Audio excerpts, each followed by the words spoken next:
मैं हकीम शब्बीर आलम YouTube channel herbal ज्ञान में आपका स्वागत है। आज मैं आपको एक आयुर्वेदिक टॉनिक के बारे में बहुत ख़ास जानकारी दूंगा। उस टॉनिक का नाम अश्वगंधा रिष्ट है। यह एक क्लासिकल औषधि है। इसको लगभग सभी आयुर्वेदिक कंपनियां बनाती हैं, जैसे डाबर, बैद्यनाथ इत्यादि। सबसे पहले जानते हैं कि ये कौन कौन सी औषधि से बना हुआ है। यह एक आरिष्ट यानी सिरप के रूप में उपलब्ध है। इसमें अश्वगंधा नागौरी है, सफ़ेद मूसली, मजेट, हर्रे, हल्दी, दारू हल्दी, मुलट्ठी, रसना, बिदारीकन, अर्जुन का छाल, नागर मोथा। इसमें निशोथ है, अनंत मूल, सफ़ेद और लाल चंदन है, वच है, चित्रक मूल इत्यादि। और इसमें शहद है।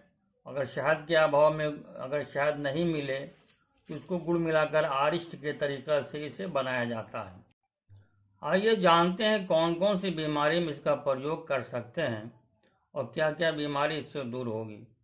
इसके सेवन से मूर्छा यानी कि किसी मनुष्य को देखे होंगे कि वो सुस्त रहता है, उसे भी आप इसको दें।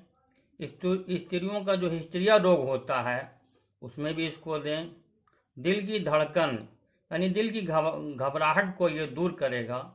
किसी रोगी को हौलदिल यानी बेचैनी रहती है, उसमें भी दें। चित्त की घबराहट, चित्त भ्रम यानी किसी को भ्रम की बीमारी हो जाती है, उसमें भी इसका प्रयोग करें। बहुमूत्र, बवासीर, कब्जियत रहता हो, उसमें भी इसका प्रयोग कर सकते हैं। याददाश्त की कमी, सिर दर्द, काम में मन न लगना, नसों की कमजोरी, हर प्रकार की कमजोरी, वेट गेन करने के लिए भी इसे आप प्रयोग कर सकते हैं।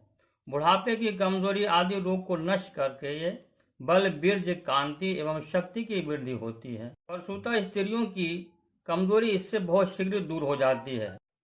दिमाग की विकृति या कमजोरी दूर करने के लिए अबरक भस्म 1 से 2 रत्ती सुबह व शाम शहद में लद करके और इसके बाद यह दवा लेने से विशेष लाभ होता है।